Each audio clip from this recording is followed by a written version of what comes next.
UFC on Sky ko Ravinda Hunia tōku ingoa. Now, this November, UFC 281 will be taking place at Madison Square Garden, and we have 4 New Zealand fighters so far slated to take part in New York. So we're going to take a deep dive into our Kiwi fighters, their careers and their journey up to UFC 281. And joining me for the first instalment is Dan the Hangman Hooker. Kia ora, Dan, and welcome. Thank you very much. It's good to have you back. How have you been? Nah, I've been good. Just training with the team, putting in the hours. So when this fight finally showed up, I'm just itching to get at it. How keen were you to get on, to get a call up for Madison Square Garden? It had to happen. I've been trying to fight since August. I've been at like Huge and that, my coaches, just to get me a fight. So yeah. It's been a few months in the making, so I think this is about as far as they could push me back. So I'm just chomping at the bit to get back in there. Yeah. When I think about it, you are a pretty active fighter. Like, 5 fights in the 2021, 2022-ish? Yeah, a lot more than a lot of the other guys from this side of the world. And man, to be honest, I've just been doing what I've been doing the whole time, which is just foot to the floor, pedal to the metal, and just getting after it. Because that's just the kind of mentality you need as a fighter if you're going to get anywhere. As a fighter, if you're, I have a little rest here, I have a little break there, I'm sick, I'm injured, I'll take a step back, there's these obstacles on the way, then obviously you're not going to get very far. You know what I mean? As a fighter, regardless of the conditions, whether you're sick, injured, or something happens in your training, you just have to kind of put the blinders on and focus on what you need to focus on. Especially when you're at a time in your career where you are fit, you're still at the a prime age to compete. How important is it for you to be, taking up those opportunities, like when you say can't have holidays and things like that, but there is plenty of time to do that after all is said and done, right? Oh, for sure. That's why, you just make hay while the sun shines, while you're fit and healthy and uninjured. That's one thing I can say without a doubt, is that when I finally put the gloves down, I have absolutely no regrets, which I feel like a lot of people can't honestly reflect back on their career or their path and say that they've had no regrets. Obviously you can have better results, but still definitely no regrets in the decisions that I've chosen to make. Yeah, pure Dan the Hangman Hooker fashion. Dan, look, talking about reflecting back on your career, I was just saying this to you off camera that I don't think I've ever walked down memory lane with you before. We've always spoken about, the fights that are coming and the fights that have been, but I've never actually got to sit down and talk to you about your story and how MMA even came into your life to start with. So let's start there. How did this MMA journey start for you? I actually got involved through a friend of mine. His name's Steve Warby. Went on to become, New Zealand heavyweight MMA champion and stuff like that. But I just went along to his. I hadn't trained anywhere, hadn't done anything. I went along to his first fight when I was about 17, 18 years old, and he knocked this bloke out in about 10 seconds. And I just remember the feeling of being in the crowd and all of our friends standing up and just the level of excitement. I never felt obviously I played rugby and rugby league growing up, just being a Kiwi, and I never felt something like that. I never felt an emotion like that or a feeling like that of that level of excitement. It's something I'd never felt in another sport. So I wanted to replicate that. I wanted to give my friends and my families that kind of feeling. I didn't think I could ever knock anyone out or something like that, the way that he did. But I just nagged him to drag me to the gym. The following week, I think I did one class and I was hooked. I was hooked.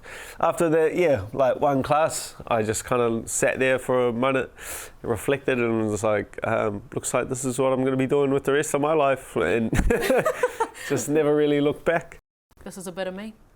It's a bit of me. It's just a bit of me, and it's not it's because I went in there and beat everyone up or anything like that. It's just it's like everyone. You have a level of how you think things are going to go. Like everyone walks around and they're just like, oh, I could do this, I could do that. Everyone does, you know what I mean? Even people that have never been in a fight in their life or never walked in the gym in their life, they're like, oh, well, if I could beat that guy up. Well, like, how do you really know? You know, you don't know till you know. So you walk in the gym, there's people half your size, you know, wrenching your arm up and back and beating you from pulling a post, and you're just like, wow. It's a stepping in the gym is a humbling experience. Like no one has ever like stepped in the gym with no training whatsoever, and everyone gone, wow, you're incredible. Like that's never happened. Yeah. And like you have to learn the techniques and learn the skills.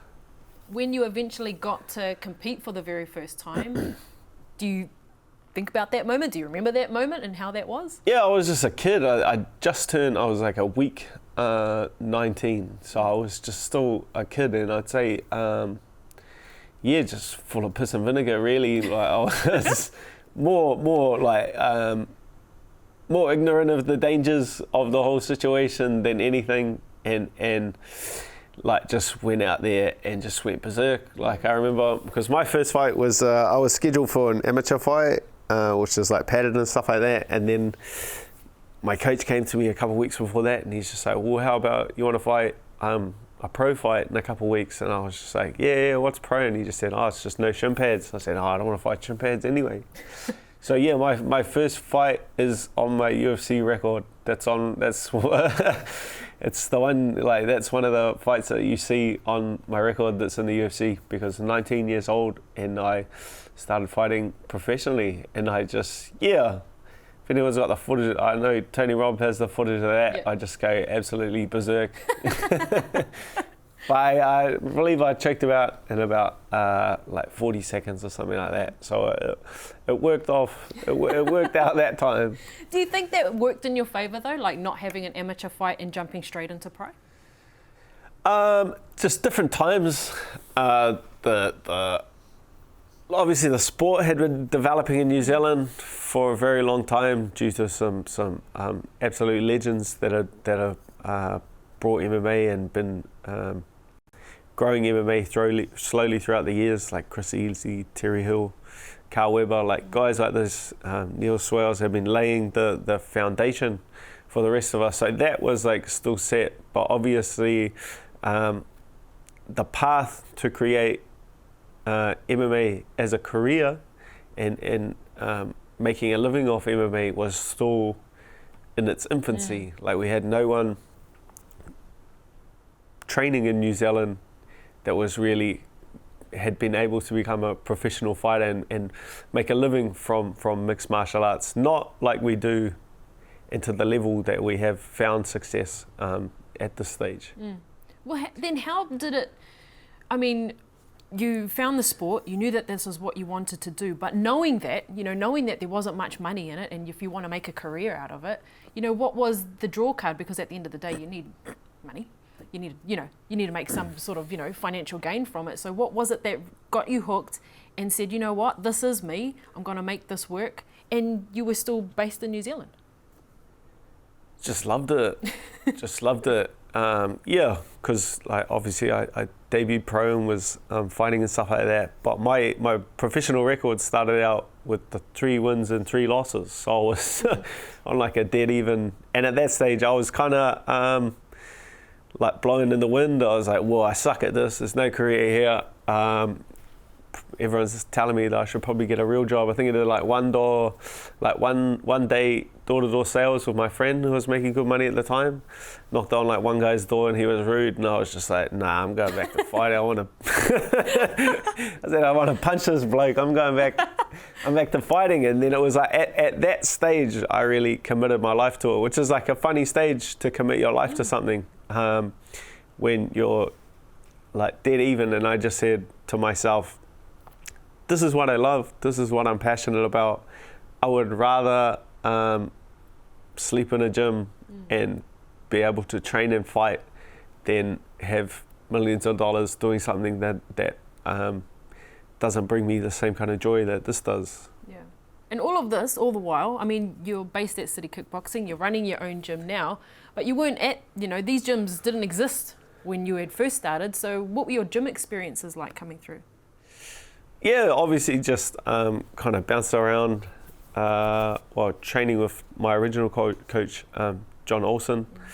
And then he went away and joined the police force. And then I moved on to Strike Force, which is a gym out West Auckland with Aaron Boys, Carl Weber.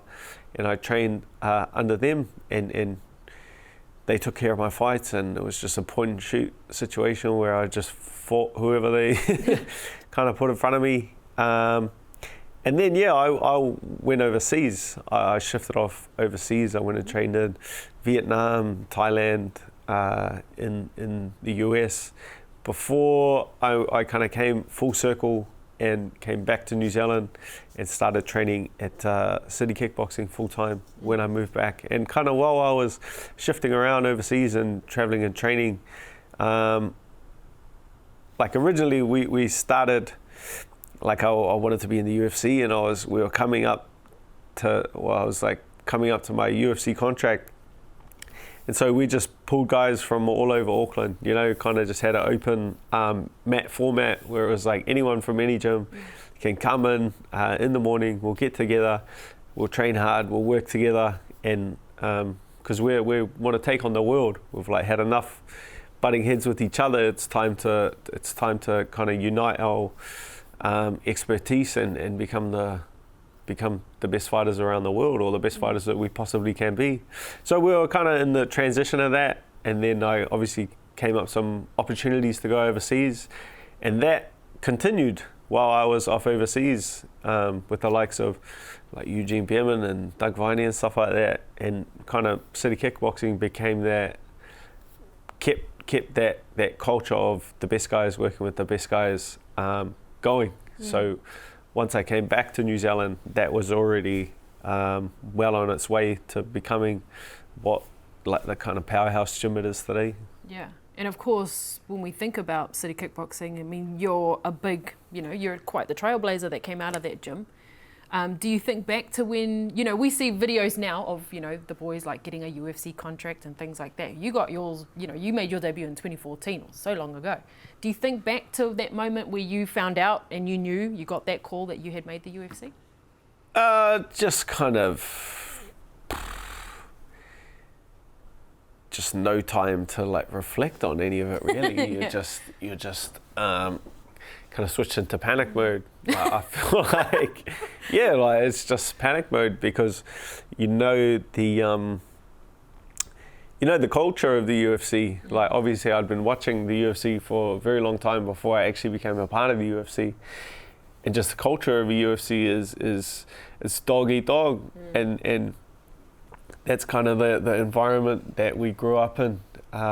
You could lose 2 fights in the UFC and just you're out. You lose your contract. They tear your contract up and they tell you to move on. So like that's a fact I've been like living with for a very long time. So I don't wish that aspect of the sport to change. I thoroughly enjoy. I thoroughly enjoy it. Like winners get it. Losers. Losers move to the back of the line. Do you remember walking out making your debut that night? It was all like so rushed. Like I got my UFC contract or my opportunity to compete in the UFC, and it was only probably like 4 weeks after I got a contract. So I really had no time to soak it all in. It wasn't really till my second fight I was like, oh wow, I'm actually in the UFC. And it kind of sunk in. I was, for my debut, because my debut was like here in Auckland at like a sold out, I think it was Victor Arena at the time, and it was, you just can't absorb that and what that could potentially mean for your life, because do you lose that fight, it all stops like then and there, and it has, like the UFC has such a high turnover. Like there's thousands and thousands and thousands. In the time and space that I've been in the UFC, there've been thousands and thousands of fighters like chewed up and spit out. I even look up at, I got like 20 fight posters, because you get a poster every time you compete, signed by everyone, and like looking at the names and seeing the faces, there's very few people that are still kind of in the UFC and competing at the high level. And so it's it's just a funny space to be. Well, you're still there. I'm still there. You can't hanging in there. You can't kill a weed. Look, in that time since 2014, things have happened outside of the octagon for you as well. You're a husband, you became a father, opened your gym, and it just seems like, looking from the outside, that, MMA, your UFC career really became quite the lifestyle for you. Yeah, it's been a crazy process to like see it all develop, like all your hard work actually pay off. Because I did dedicate my life to the sport when I thought I was just going to be poor forever. Like I accepted that, and it kind of wasn't until my wife was just like, when I'm sitting there going, man, look, I get punched in the head all this time, I got nothing to show for it. She's like, that's because you're tired. That's because you think you're broke. You're not broke. Like, go spend some money or something like that. So it is funny. Like you just like I had accepted never having nice things. So now to have made that decision, to have committed my life to fighting, and to now have everything. It's more than I ever dreamed of. Like the place where the sport is now. The opportunities in New Zealand for other people to make a career is in mixed martial arts, and how far that we've kind of that the sport has developed in my career is just a million times better than I ever thought it would be. Most definitely. And you've been there helping a lot of these fighters along too. Like, you've been, preparing and competing in your own fights, but helping these others as well. We're also talking about, what you do for, fighters coming through, that grassroots type of section as well. When you do hang up the gloves eventually in the future, where do you want to see the sport left, compared to how you found it in New Zealand?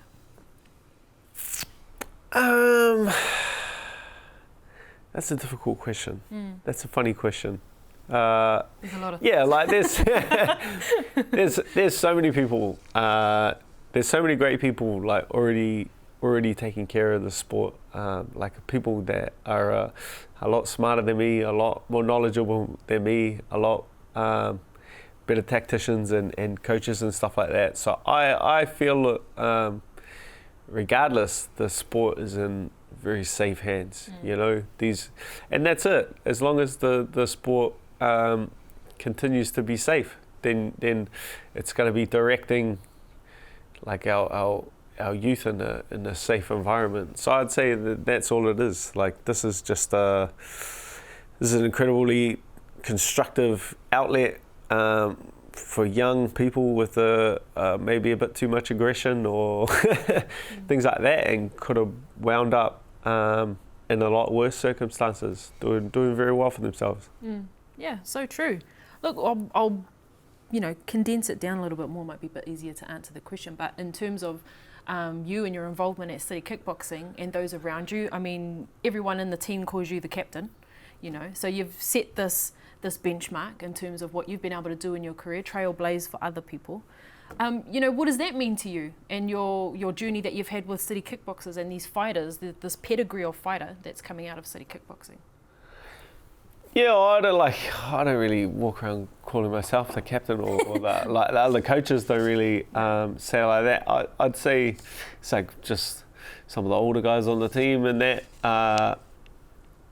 kind of started calling me the captain and stuff like that. And it just takes time, because it's not really like I'm a captain in the sense of a lot of sports teams. Like, I don't go around encouraging everyone and patting everyone on the back. It's more like a leading by example type. Yeah, that's kind of what I've always done, is just leading by example, and I just show everyone kind of the level of commitment you need to display if you're going to commit, because this is not a safe sport. This is not a sport where your feelings count for anything. This is not a sport where oh, you take it easy today, mate. It's all right. Oh, you're having a bad day. Oh, like this is not that kind of sport. You go out there and you're just having a bad day for the sake of having a bad day.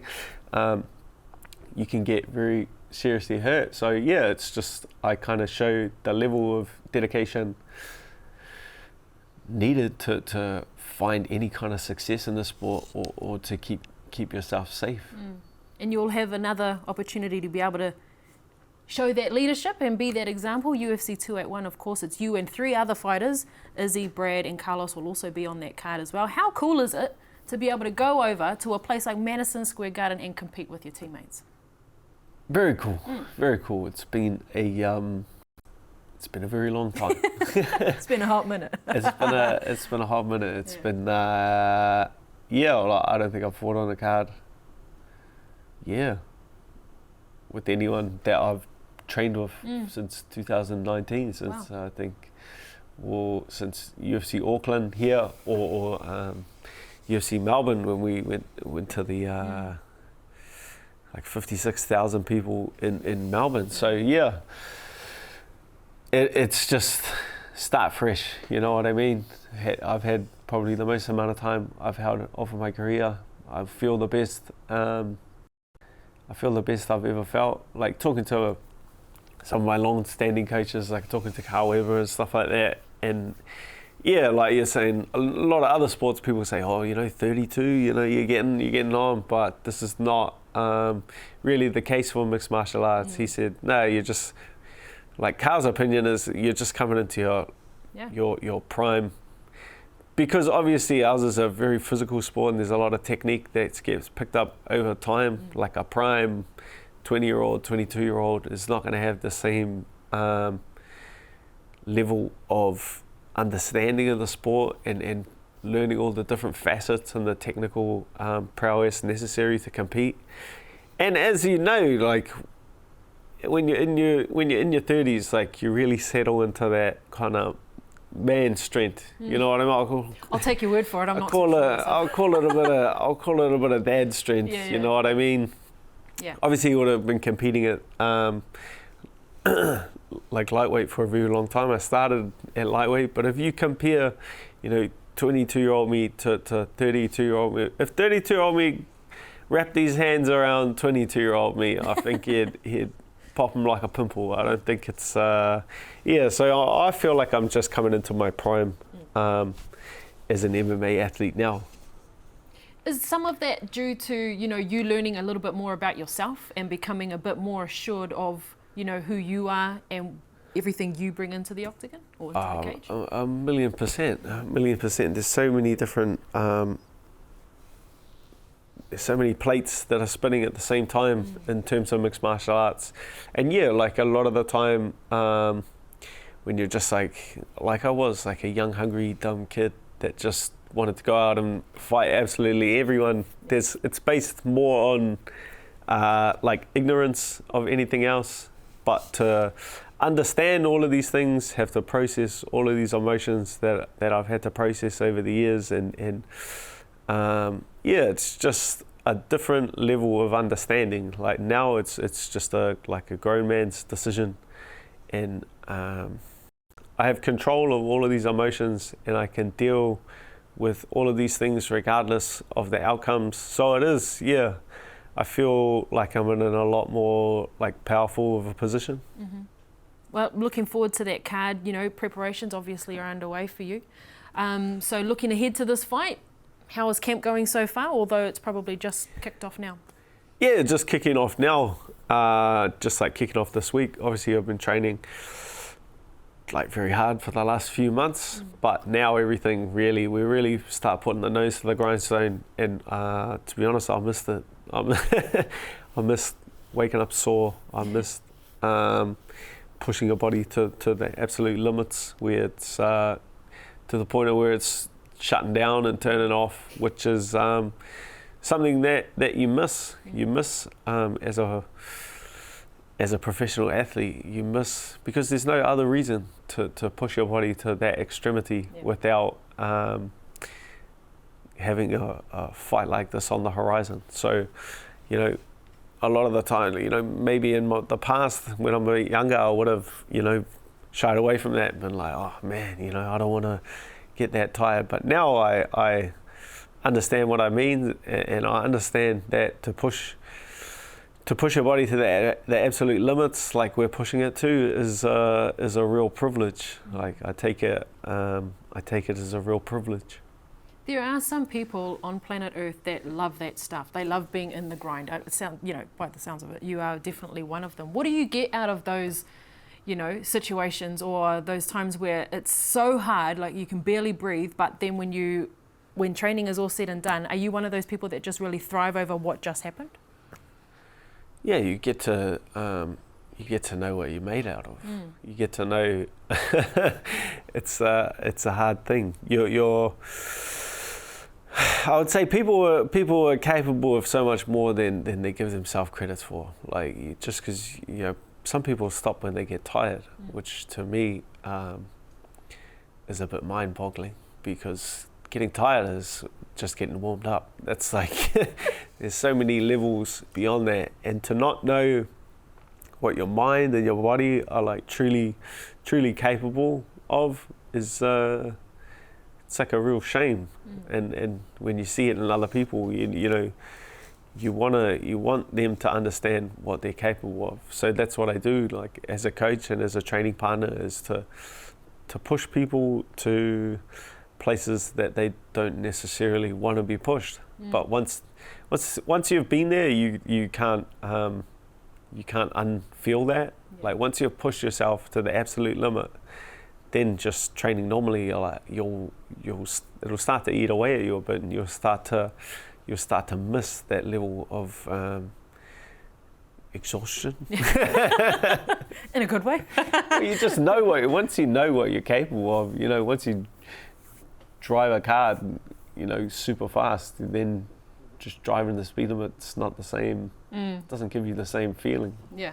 Do you get to that point during a camp where you get to like that other place where you're like, oh, okay, we've gone a bit further than, like you've gone a bit further now, you've pushed yourself further and you're getting better? Yeah.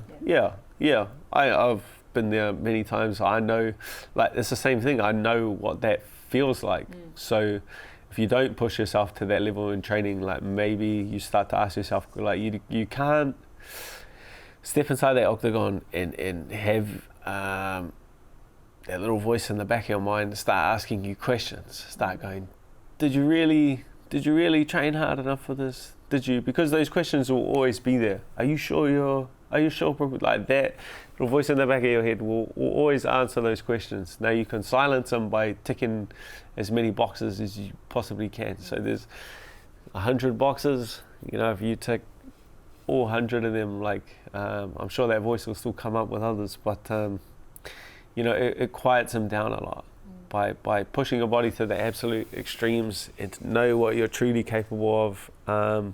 Gives you a lot of freedom when you're out there. Yeah. Does that give you, like confidence? So you're coming up against this guy, Claudio Puelles, at UFC 281, unranked fighter and all those sorts of things. Is it looking at him as a fighter and breaking him down, or is it these things that are, so much more important with what you bring to the cage on fight night? I would say a combination of both, but as you progress closer and closer, like you start focusing on yourself. Obviously during the training camp we'll have a look. I was just having a look at my opponent yesterday. Obviously my coaches and team will have a good sit down and a good study over the next couple of months about what he's kind of bringing to the table, and I'll focus on that. I'll focus on his strengths and his weaknesses and how I can capitalize and protect myself from both of those. But as we draw to that last week and that last few days, it starts just looking at myself. You need to look at yourself, because you have to be 100% confident when you're out there. You can't have any self-doubt stepping in that cage. If you have a shred of self-doubt like that, that's a chink in your armor. You have to go to truly believe that you're invincible when you know you're not. is like, that's what I was saying earlier about when you're young and dumb, you just believe you're invincible because nothing bad has ever happened to you. You've never been knocked out, you've never been choked unconscious, so you're fearless, you know what I mean? And I would say a lot of people don't survive this long in the sport or this long as a career is because they can't truly believe that they're invincible when they know they're not. That oh man, no, I'm not invincible, and they can't push themselves to that level of kind of mental clarity they need to successfully compete at, you know, the pinnacle of the sport for such a long period of time. What are you wanting to bring to UFC 281? Show what I'm capable of, really. Yeah, like there's been a lot of growth in the last, I would say, since my last fight. Like there's a lot of growth in a lot of development, and I feel like a lot of mental shifts in the last few months. Like to come to terms, like I thought I could do it on my own, you know, and there's an aspect of you that needs that mentality as a fighter.